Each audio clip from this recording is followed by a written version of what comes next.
Hello, hello, everyone, and welcome back to Friday Night Writing.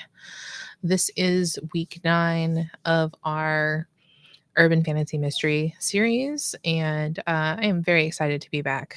I hope you guys are excited to be here, excited to talk a little bit more about novel crafter writing with AI, and I should say AI assisted writing specifically, because if you have been hanging around for the last several weeks, you've noticed that we don't take everything that the AI has to say, and we put a lot of our own ideas, a lot of our own elbow grease into what we're doing. So, just wanted to make that distinction. You are very welcome, Christina. There are a couple things I wanted to talk about before we dive into the content for today. So, I wanted to get started a little bit early. Um, the first thing I want to bring to your attention, so here on our Urban Fantasy Mystery page, if you come down here to the prompts, I have added a new prompt. So this is called Unfluff. Technically, it's called Unfluff version 2. And the purpose of this prompt, it's a text replacement prompt, which I will tell you that until probably about a month ago, I never, ever, ever used text replacement prompts. Um, it's since the update that happened last month that I have started to use them, and I have fallen in love with text replacement prompts. I'll show you what I'm talking about in a few minutes. But what this prompt does, and it's actually worked with another author on this one, it actually streamlines and removes some of the AI fluff from the prose, and just makes it read a lot better. Hey, Alicia. So that is what this is. Go ahead, grab that code, put it into your novel crafter, and I promise you, it's a really handy prompt. So there was some updates to novel crafter this week, and so I want to talk about those, as well as I have shared, I think over the last month, probably about 4 or 5 different text replacement prompts, and I'm seeing there is I want to say an issue that keeps coming up with a couple different, actually several different people have had the same issue, and I just want to show you guys how to fix it. So let's go ahead. We'll go ahead and jump into Novel Crafter. We'll come here to Shadows of Haven, which I know has prose in it, and that's what I'm going to need. I'm going to need some prose. So we'll come here and we will go to the right menu. So if I were to go in and grab some text, this is the menu that I'm talking about right here. So these are the text replacement prompts. And I even have one right here. This is actually a preset that I made of one of my other prompts. So you can definitely use presets for these as well. So if there's a certain either a certain model that you like to use, or something in that nature, you can actually go ahead and do that. But so we're talking about this Unfluff version 2. And if you load in a text replacement prompt and you don't see it, so you come through here and okay, where'd it go? Like, it's not here. What's going on is actually you don't have any models applied to that prompt. So let me show you. We'll come down here to our text replacement prompts. So let's pretend that continue doesn't have any model collections. It's not going to show up in that list when you select text. Also, I think you have to select, and I'm sure that Leonie is going to tell me whether I'm right or not. I think you have to select at least 4 words for you to be able to have that show up, have that menu pop up. But yeah, if there are no model collections or no active models applied to it, it's not going to show up on that menu. So what you need to do is you just need to come over here and attach a collection. There's actually one here called default text replacements. And I tried to remember to put that on there because whenever I give you this, you're not going to have Angie's faves, which is my favorite models. So if I happen to forget, just come here and attach the default text replacement prompts. So that's one thing. So the next thing I wanted to show you is that we now have, and you guys can all opt into this, for early access, there are some experimental features. I don't know if you guys saw in the release notes about this, but for Novel Crafter, there are some now experimental features. And so we'll come here and we'll click on my face. And you can see here that I have early access active. To get access to this early access features, there is actually a place in the Novel Crafter Discord where you have to go and you have to click a button. It may have even be linked in the notes as well. I do not remember. But there is a lab section on the Novel Crafter Discord where you can go and read about and provide feedback on these early access features. So I'll go ahead and come here.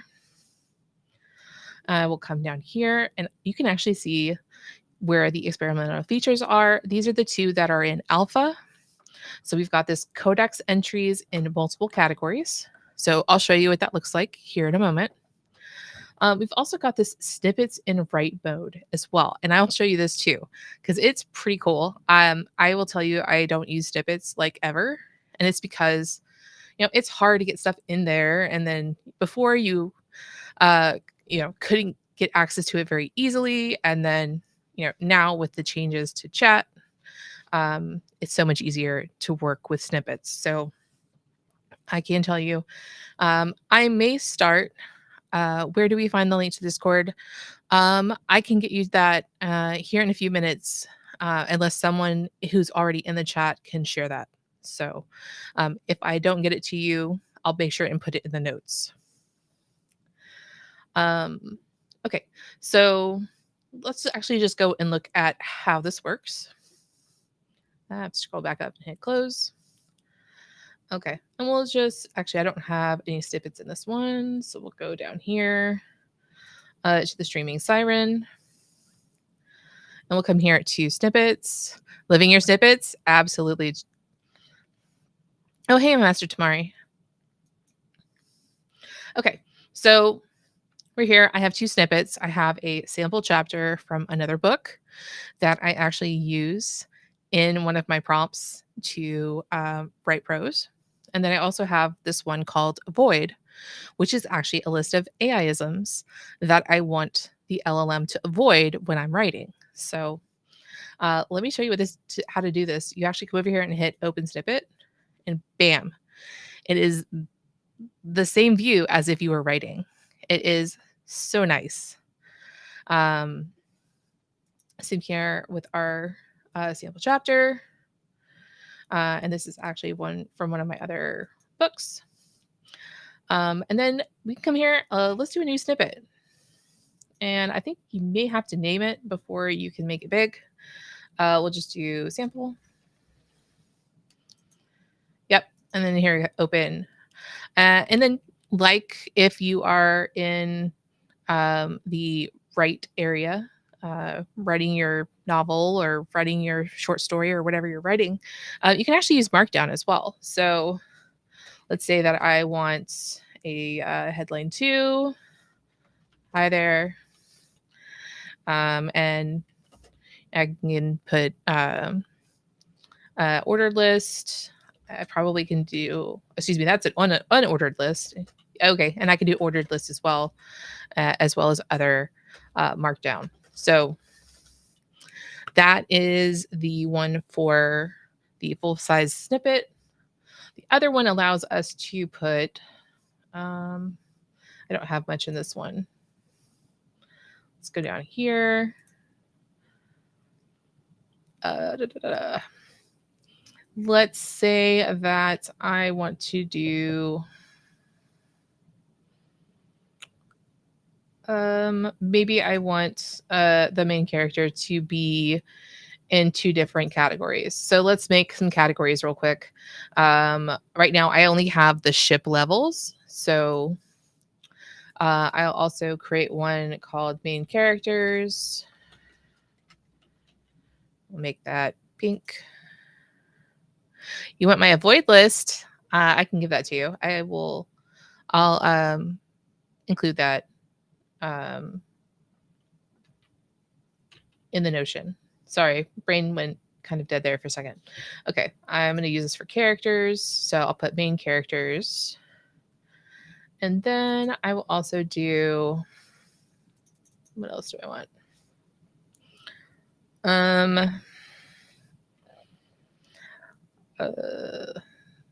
The void or something. Maybe characters who are in the void. We honestly just need to have two different ones. So right now she's a protagonist, but I want to add her to the oh fudge. I didn't do that right. It helps when you associate a tag. There we go. Okay. Now it'll work. I forget these things. Cassia says M dashes, last name Chen, gripping the steering wheel. I will tell you, I used M dashes forever. Way, way, way pre AI. So I have always used M dashes. They are, every time I see that, if you're using M dashes, it's telling you that this person's using AI. No, it's not. It drives me nuts. Okay. So now if we come up here, this person is now under main characters, and she's also under the void. That's what that means. Oh, you're very welcome, Cassia. Okay, so that is how to have codex entries under multiple categories. And again, those are both experimental features, and you're able to get that from access through the Discord. Okay. I'm easily distracted. Okay. So let's get into the meat of things and talk about our urban fantasy mystery. We had a week off last week. I'm sorry, I got sick at the last minute, and I let everyone in the Discord know, but I didn't get a chance to post anything.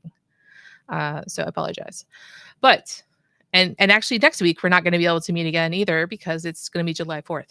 And I don't know about you guys, but I'm going to be with the husky, trying to keep her from freaking out with the fireworks going off. So, okay, let's go to our notes. So, big changes that I made to the project this last week.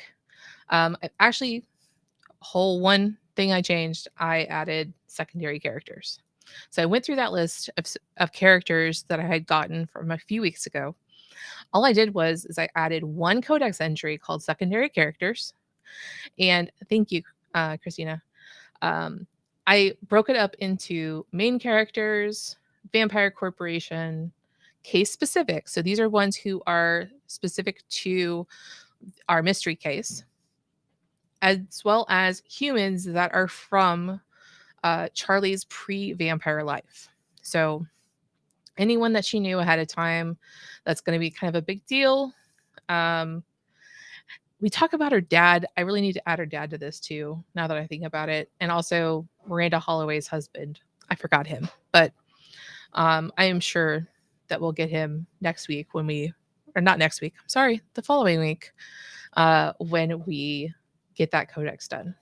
So, and also the sire now has a name.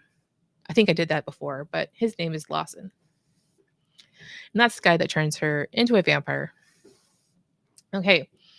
Also, as of today, I had this amazing hook that came out of this, and it's homicide detective Charlie Craig was used to hunting monsters. She never expected to become one. Like, I read that. I was like, oh my gosh, like that is perfect. You guys can go through there and read the pitch and the premise, and I'll show you how I got these because I did a little experimenting and it just went so well that I was like, I can't like recreate this. Like, we have to use this. And so that's what we're going to do. And then I want to talk about math. I know you didn't come to a stream about writing to talk about math. But math with writing with AI and AI assistance is so important. Okay. When you start building a story, the AI doesn't understand boundaries and it doesn't understand how to keep something small. So, what we have to do is we have to basically have a container and we have to set limits. And the best way for us to set limits for this is to use math. So here is my equation. So if I have a target, talk about math. Let's talk about math. The target book length divided by your average scene length equals the number of scenes that you need. So if I want a book that is 75,000 words, which is a little on the short side for this genre. Math, yes, is math. Then my average scene length is going to be about 1,600 words. You math once and it didn't stick. That's funny. That means you're going to need about 47 scenes. So, and there's a reason I don't talk about chapters. I talked about scenes because a scene changes when you either have a change in the point of view or a change in the venue or location.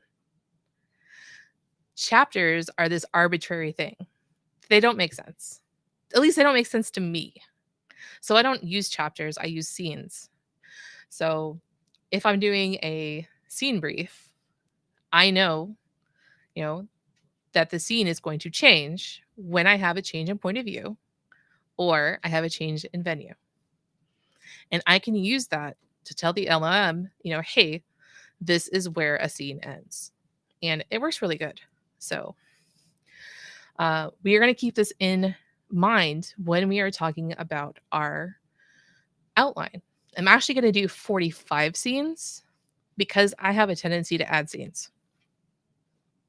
So, and we're going to keep it super loose as far as, we're going to have a pretty good idea of what all the scenes are going to be, but we're not going to be so hard and say, if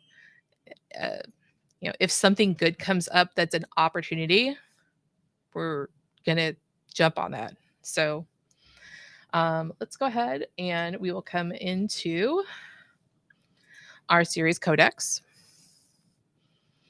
And so if we come down to our book 1, which is these orange, here's that secondary characters. Now, if I was being smart, I would come in here and I would add all of those characters' names. I forgot to do that. So, but if I come in here and I do that, then anytime that I write one of those characters' names, it will come and it'll look at this codex entry. So yes, I will probably end up doing that at some point. But the way that I approached it, I didn't have to do it that way. So let's go here to our chat. And let me walk you through what I worked on today. And I will tell you, I was using Gemini 2.5 today. Normally, 99.8% of the time, I'm using Claude 3.7. I did try to use Claude 3.4 for a little while, and it's okay. I like 3.7 a little bit better. So I've been using 3.7 instead of Claude 4. But for today, I decided to use Gemini 2.5. So I came in here and in my context, because now we have the ability to have context and we can pick an entire category, I have all of that really good book one information together in one category. So all I had to do is hit the category for book one. So I said, please review the information for book one. Give me a hook, pitch, and premise for the story. This is where I got that really cool hook. And it gave me some other ones that they're okay. They're not bad, but I just really liked that one because we are doing a character focus. And then so it gave me the pitch, which if you're not aware of what a pitch is, back cover copy or an elevator pitch. Cassia says, I've been using Opus 4 for story building with research and keep getting dings, even on the max plan. Yes. Yes. There's a lot of people that use Opus 4, and I don't love it. Anytime I write, the prose is so purple. It's just so flowery and gross. I just can't do it. But a pitch is the back cover copy or the elevator pitch. And then if you come down here, here's our premise. So that's the what if statement of your story. And it also outlines the protagonist, their goal, and the central conflict. Now, I've talked about hook, pitch, and premise all the time, but this is like one of the best ways that I've seen it presented to explain what it is. Yes, sonnet for prose, 100%. Okay, so it's like, hey, we're on the right track. I love the character focus hook. Pitch and premise are good. So let's talk about the outline. I'm not ready to create the outline per se, but let's talk about it. So what did it do? It created a beat sheet. So it used the 3-act structure and gave me a beat sheet. It's not what I wanted. I honestly just wanted to talk to the LLM about the outline and kind of, come up with some ideas, but no, it decided to do what it wanted, and it gave me this beat sheet. So it actually goes through all of the we've got up here, I've got our A story, our B story, our C story, because remember we have basically 3 story arcs, as well as 4. It's been a minute. Yeah, 4 subplots. So, okay. So it came in, it did its own thing. It's like, oh, so roughly the first 25%. Yeah, AI is taking over. It does what it wants sometimes. You're the one who's got to bring it back in. Yeah, it didn't wait for me to ask. It's just like, hey, I'm going to assume this is what you want. Here, have this, even though you don't really want it. But it was good. It did talk about, relationship setup. It talked about some key milestones that we had to hit. It talks about Act 2. Some stuff about the development of the different pieces, relationship evolution, key milestones. So it's got some good stuff here. It's just not what I wanted. So I was like, great start. But it actually, if you come back up here, which I forgot it did this, it started with her waking up in the alley. And we had already decided as a group a couple weeks ago that we wanted to start the story before she got turned into a vampire. So I had to come back down here and tell it because, again, I didn't ask for this. Great start, but what do you think about getting a glimpse of her life before Charlie is turned and follow the events leading up to her turning? We don't know who or the details of who turns her, but we wake up in the alley with her. And so it's like, oh, absolutely fantastic instinct. You guys helped me come up with that one. So good job, team. So then it just comes in and it tells me, what is the value of having her turn during the story as opposed to she wakes up in the alley. So so strengthens our hook, blah, blah, blah. And then so it came in and it revised our structure for act number 1. Okay. Again, the act that I really didn't care about yet. Great. So then I decided, I was like, I looked at a couple different frameworks. I looked at the demystifying the beats, I think is what it was called, that I shared um, over Christmas for the 12 days of Storycraft. Um, that one is actually, beats for a mystery. And I was like, yeah, I'd love to use a mystery, but my A story is the character. So I was like, I'm going to do novel clock. And so I did novel clock. So very nice. Let's drop this into the novel clock structure. Oh my goodness. To see what it looks like. And as you guys may remember, if we scroll all the way down, come on, there we go. I've got novel clock in here, the whole thing. So all I had to do is type in novel clock and it pulled the codex entry. So then it applied what it had done with the novel clock structure and it gave me an outline using novel clock. Again, I wasn't really looking for a outline per se. I'm more or less trying to get the beats for the story. And again, story beats are different than scene beats. Story beats are the beats that the story has to hit on its way for it to really be a story. Scene beats are the beats that the scene has to hit for it to do it, basically the same thing. So you have a scene because you still need to have conflict and all those other things in your scenes. So, and we've had a discussion about prologues and how much I hate prologues. So guess what? This prologue is going away. I told it, ignore the prologue.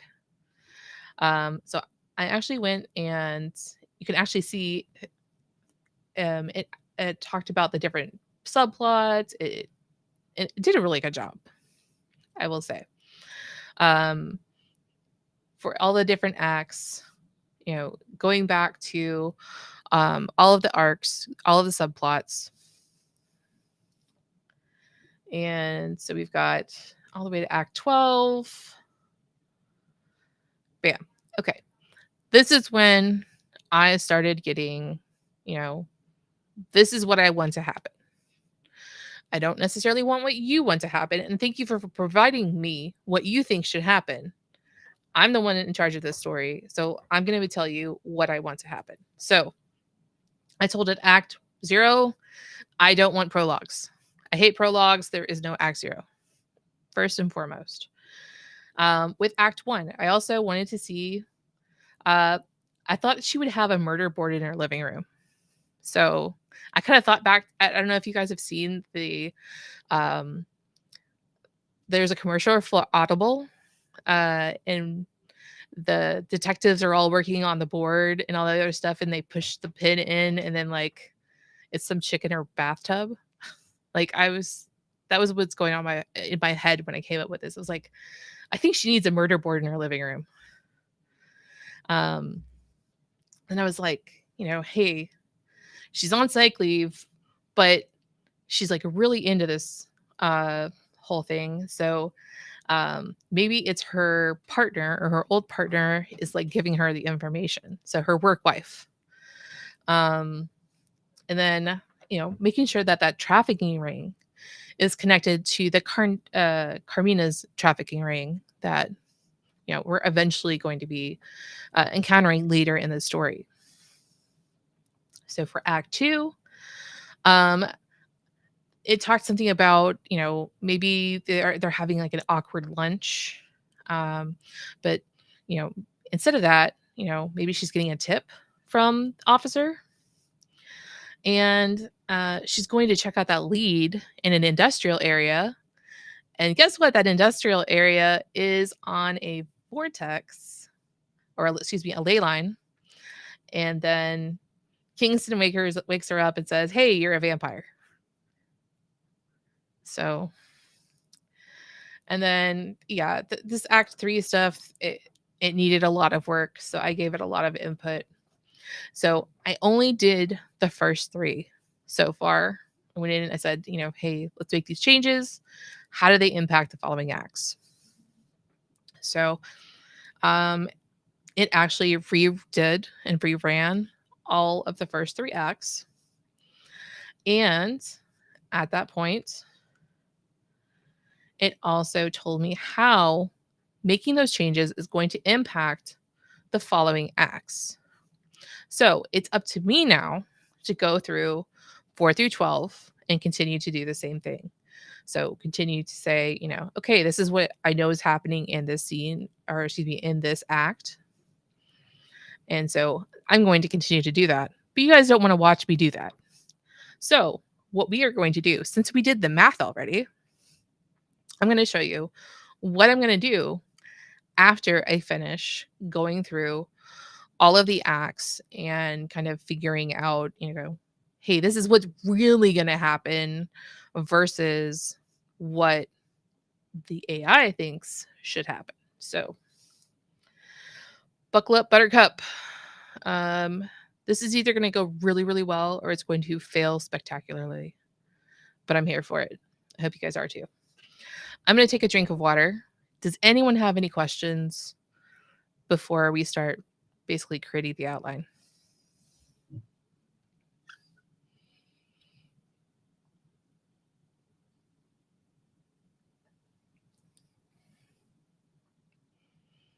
And I know that there is a somewhat generous lag between when I say something and when you guys actually hear it. So I'm just going to keep going.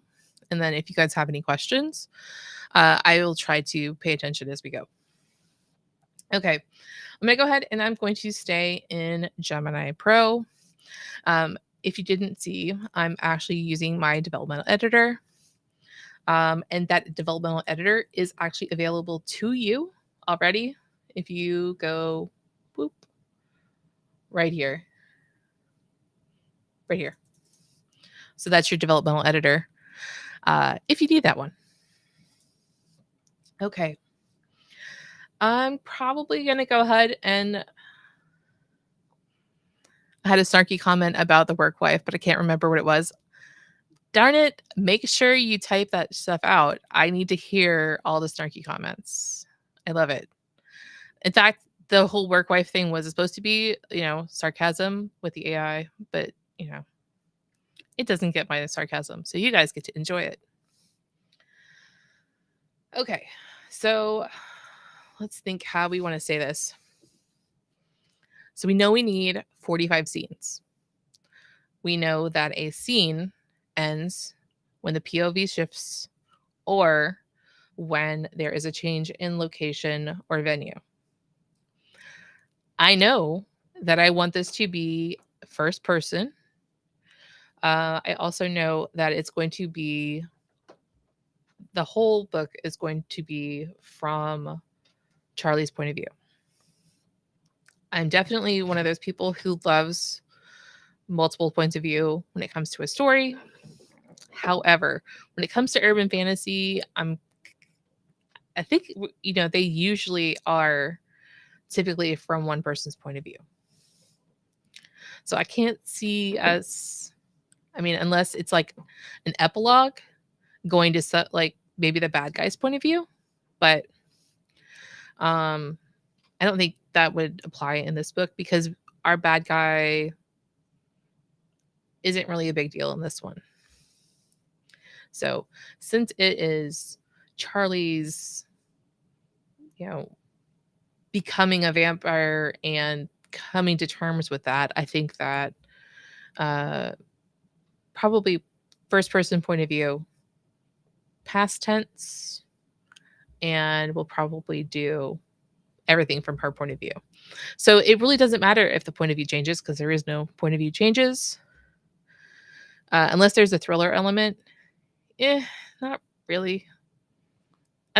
Maybe there might be a thriller element when I start writing it. I don't know. But it's This one is more, let's get to know Charlie and the weirdos she works with. So, okay. So, please make me an outline.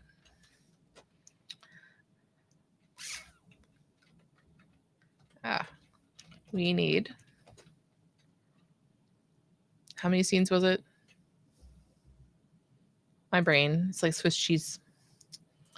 Did I say it's 47? Okay, so I need 45 scenes. 45 scenes.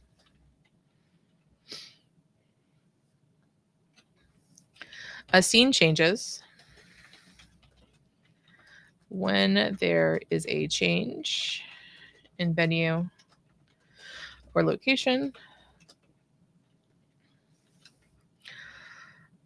The story will be told from Charlie's first person point of view. I don't think I need to say past tense at this point. I think it doesn't care. I feel like I'm missing one thing. Let me think. Oh, I want it to include, please include the location where, oh, please also include, there we go. The location where the scene will take place. Right now, I don't have anything other than like 2 locations. So locations and characters are going to be the next big thing for me. I have to figure out where things are happening so we can create codex entries for those places. And we need to figure out who is in the story besides the main characters, because right now we only have like the most important people. Okay. Let's go ahead and I'll send this and let's cross our fingers and hope it works. It usually does.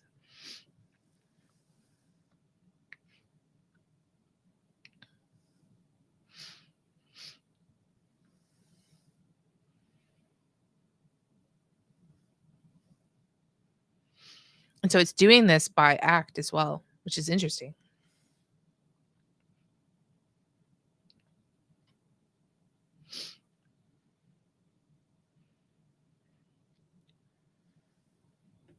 Okay.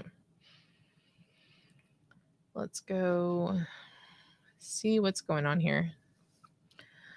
Okay. 45 scene structure. It's not even a real thing. I love how it makes things like that don't even exist. Okay. So act 1 is the detective, Charlie's apartment. So she's obsessing over her murder board. She calls her work wife and pushes for information she's not supposed to have. Okay. Maybe. It'd be better if it was starting with action. If you look at, any of the statistics on, people reading books, you literally have the first sentence to hook their attention or they're gone. Like, if you don't have them hooked on the first sentence, definitely by the first paragraph, I think the percentage of read through goes down by like 70%. So I'm not sure about this just yet. We can always put a pin in it. And if I figure out maybe a better scene to start with, maybe we can append that in there. But this is a rough draft. So it's not the end of the world if it's not perfect. I know that probably goes against everything you've ever thought or been told. It's not going to be perfect the first time. Okay, so later in her, we got her brother calling, nagging her about her leave and isolation. Okay. I feel like this actually could be part of this other scene. Like she stops because her brother calls. This is interesting. I hadn't thought about this. So she is staring at her board, and so she's got like this makes this intuitive leap between two clothes because she has that parahuman background. So I hadn't thought anything about that, but that's actually like kind of a good idea to kind of show that she has that psychic ability without making it a big deal. Here we go. So she meets the Officer Rivera, and let's see, decides to go and check out that warehouse and is attacked by something that is paranormal. So it had put in there something about the fact that she sees like something going down that's a paranormal thing, and it doesn't make sense in her mind, and she doesn't understand what it is. So that was really cool. I liked that idea. Okay, and then scene 7 here. So she wakes up. She is confused. She doesn't know what the heck is going on, and she meets Kingston Valentine with his fancy coat. So after a tense, confused exchange, he's forced to tell her the impossible truth that she is a vampire. So going into Act 3, oh my gosh, she's a vampire. So he drives her away from the scene. I don't actually think that is going to happen. I actually think that he is going to call the enforcers and have them come pick her up. Because Kingston is not her friend. He's some rando, or she's some rando that he found on the street. He doesn't want to get involved. I think that's more than likely what would happen. I don't think he would take her anywhere. What do you guys think? So, okay. She ends up at a corporate facility. Yes, 100%. So the enforcers are going to take her to the corporation, and she is going to be processed through there. Rude. Yeah, 100%. But he's not supposed to be a good guy. And they're really supposed to have a bit of a contentious relationship when they start. Like, she doesn't trust him, he doesn't trust her, he thinks she's a goody two shoes. you know I don't want to say enemies to lovers because I hate enemies to lovers, but it's definitely like disgruntled coworker to lover, maybe. um okay, so then she's going to meet Vance Harrington, who's her HR guy, and go through the emergency induction. So remember, people aren't just randomly turned into vampires anymore. They have to go through a process. And so she skipped the line because some rando vampire turned her into a vampire. She's gonna have to go through a medical exam. She's going to have to go into the sterile apartment. She's going to have to learn how to feed from the blood box. And she hates it. And she's eventually going to end up at DLO, so the Dead Letter Office. One thing that needs to be in here that's not currently in here, they haven't at this point realized that she can see ghosts yet. So that is one thing that I want to make sure is a comedic moment that, maybe is, popping off, and Eddie's the ghost, or one of the ghosts, who is her coworker. Eddie's popping off, saying something because he knows she's a vampire and she can't see him, and she catches him and says something back to him. And everyone's like, oh my gosh, like, she can hear ghosts. So, I put it in there that the only reason she ends up in the Dead Letter Office is because Kingston has seen her, so they already know about her. So why don't we just, push her over here off to the side where she's not going to get in trouble. Okay, so she's going to have her first day of work. She's going to meet Director Matsuda. I decided to go with Director Matsuda as a dragon shifter. I knew I wanted her to be a big deal. We had a couple other ideas. She could have been a wyvern. She could have been, I definitely wanted to make sure she was like a mythical, but I decided to go with dragon. And so she is going to be put on this case of the lingering echoes letter. We've got Miranda Holloway. Again, I need to remember the fiance has no name yet. So Miranda Holloway still needs a fiance. So that's one of those things that we're going to have to add in here as well. So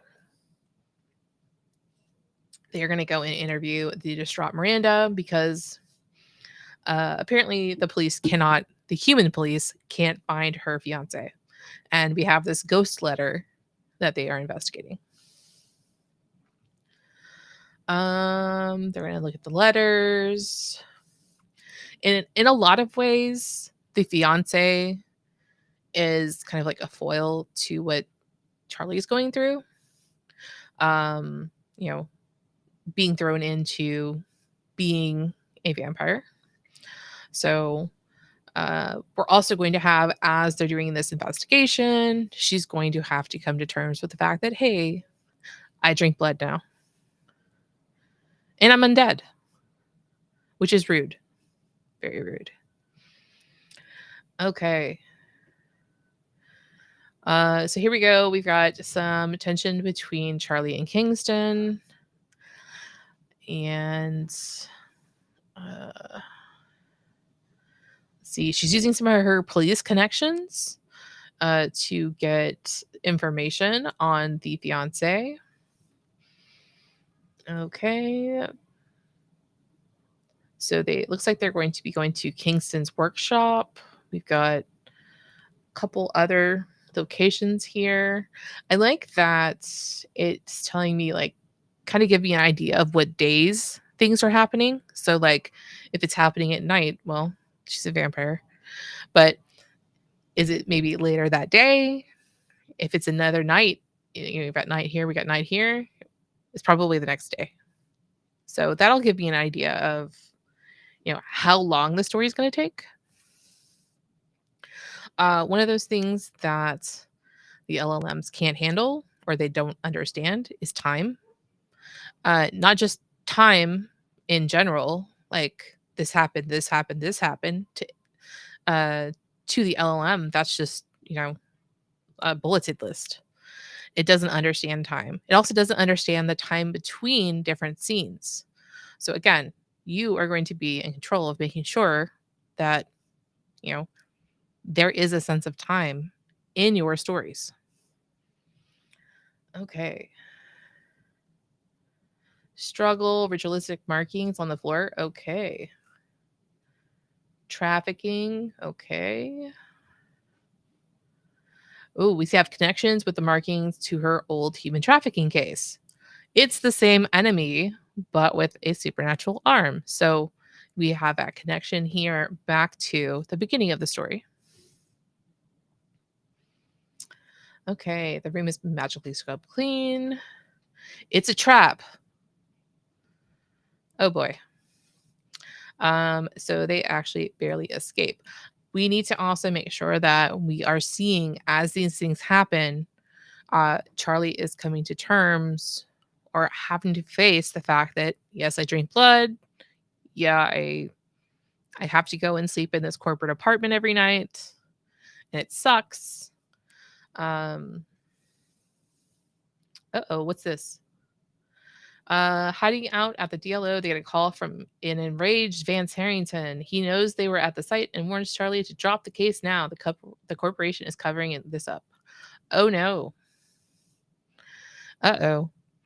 It sounds like the people that are now in charge of her are actually part of the bad guys. So we're definitely going to have to work on getting her out from underneath the thumb of the Vampire Corporation. So that's just more work for book 2. Okay, so they're actually going to be They get reprimanded and they have no official support. Oh no, that's not good. They're going rogue. Okay. So King's Workshop, Pawn Shop, which is a front for supernatural trade. That's awesome. Dark Alley, successfully capture a low-level trafficker. Using her vampiric senses to intimidate him and detect lives. I don't remember if lie detecting was one of her gifts, but it sounds like I might need to consider that. Maybe listening to his heartbeat and going up or down, depending on whether or not he is lying or telling the truth. That's an option. Okay. We've got some good stuff here. I think it definitely needs quite a bit of finessing. Mail sorting room. Final confrontation. Like some of this, I don't even know about that. The aftermath. The building is a wreck. Threat is gone. Close the case. Her undeath has found its purpose. So, oh, and she has a name for her enemy. So this is actually going to kind of jumpstart her investigation into the Carminas. So I definitely think I'm going to keep that there. Yeah, that's going to be awesome. Okay. So we've got about 9 minutes left. I want to leave some time if you guys have any questions. I can go ahead and pop the prompt I use. I'll put that over here.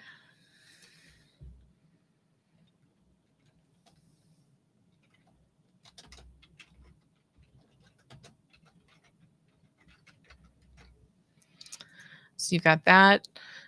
Someone else also asked for that snippet. Let me go grab my snippet. Oop, streaming siren. Here she is. This is my avoid snippet. I actually have this built into my prose prompt. It's awesome. Ah, wrong thing. Get back here.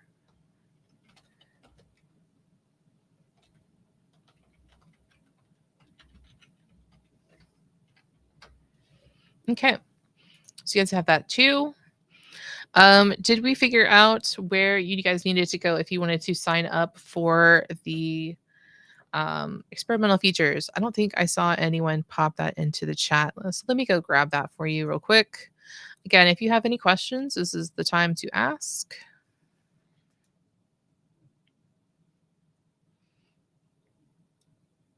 And if there was anything else you guys needed while I am looking that up.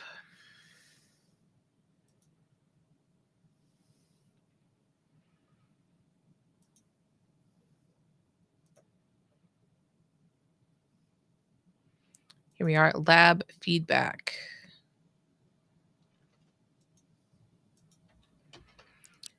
I am not sure if this will work. I'm going ahead and I'm putting it in the chat, which is not working.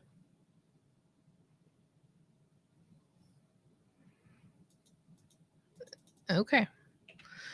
My chat is not working.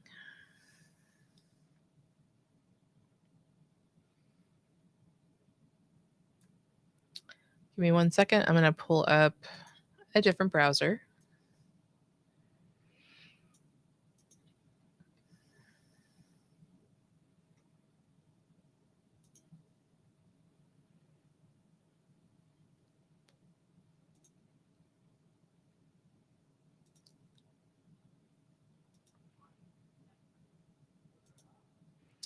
Okay.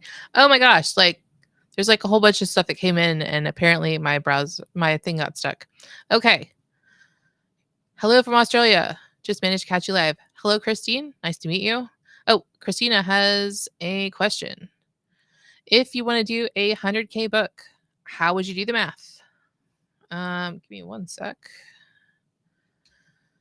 Okay. So we would take the target book length, which is 100,000, and we would divide it by your average scene length. So when you are in Novel Crafter, oops, let's go to a scene. This is a short story. That's not going to be very helpful. Sorry. Good deadlines and demon deals. Okay. So you can see I got 16, 17, 19, 1495, 19, 1680. So about how long, if you look at your scenes, how long are they? That's what you need to know. And so I just said 16 kind of as an average because I can be anywhere from 14 to 19 as my average scene length. So then you take the 100,000, divide it by your average scene length, and then that will tell you how many scenes you need.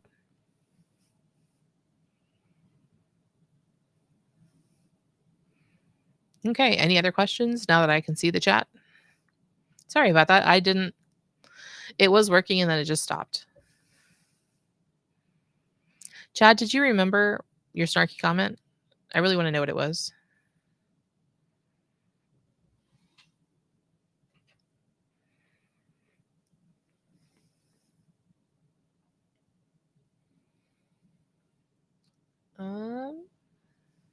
And if someone could let me know if that Discord link works as well, that would be awesome. Oh, you're very welcome.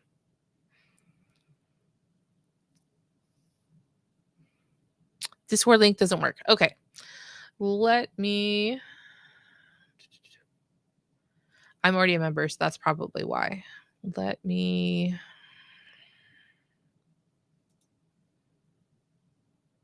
don't remember? Okay. If you think about it, if you remember what it was, put it in the comments. I want to see what it was. Let me see.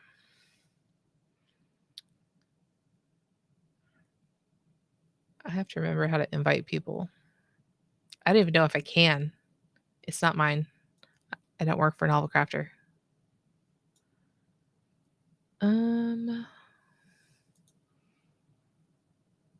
Invite people. Permission is required. So I can't. Let me look on their website and see if there is a link from there that I can give you. Give me one sec. It helps if I don't go to the Slack and go to the actual website. Here we go.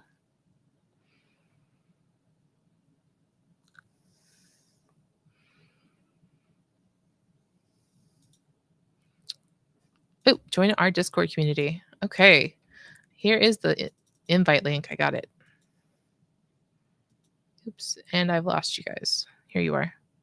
Oh, yeah. I have my own Discord. This is just if you want to go in and sign up for that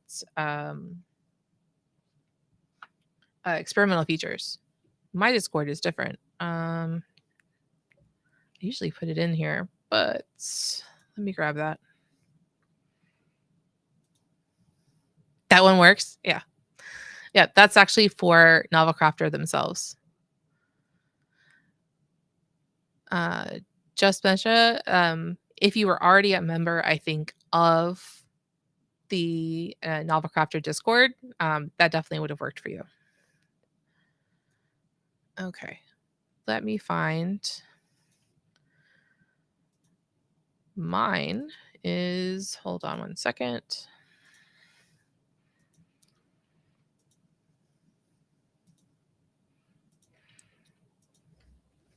For the Byte Writers Guilds.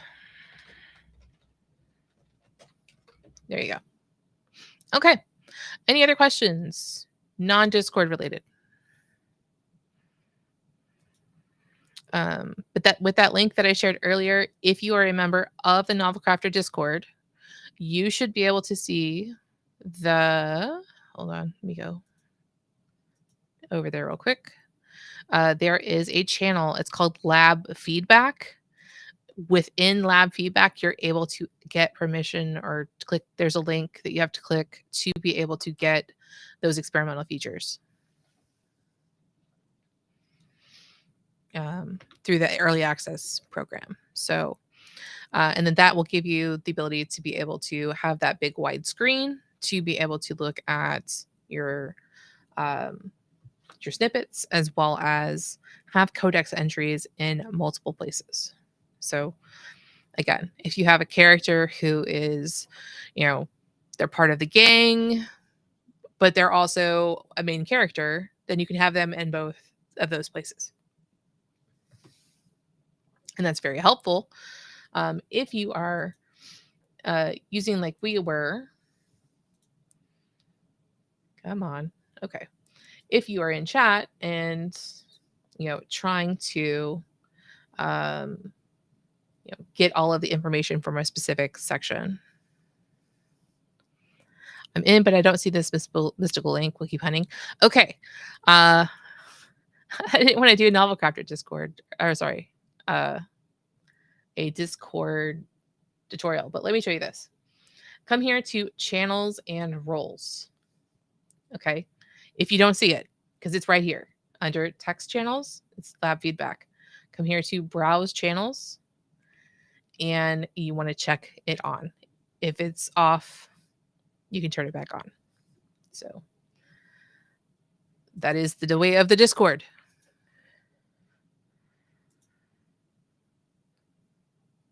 Anything else? Hopefully it's not next week. Next week is July 4th, so we will not be meeting next week. The following week, we're going to do the Book 1 Codex. Right now, the only things in it are the items that I put as series entries. So we're going to be filling this up next time. And then we're going to write. I'm ready to write. I don't know how we've taken this long to get to this point, but I just wanted to make sure you guys saw, step by step, even bigger project than I had expected to do. This is what we did. So, and you can always go back and watch any of the previous ones, previous videos. They're all in the same playlist. So, as well as all of the notes for the previous sessions are all here. Anyways, so I'm going to go and harass my family. You guys have an amazing week. If I don't talk to you sooner, happy July 4th for those of you in the United States. Otherwise, happy summer. You guys have an amazing week. Happy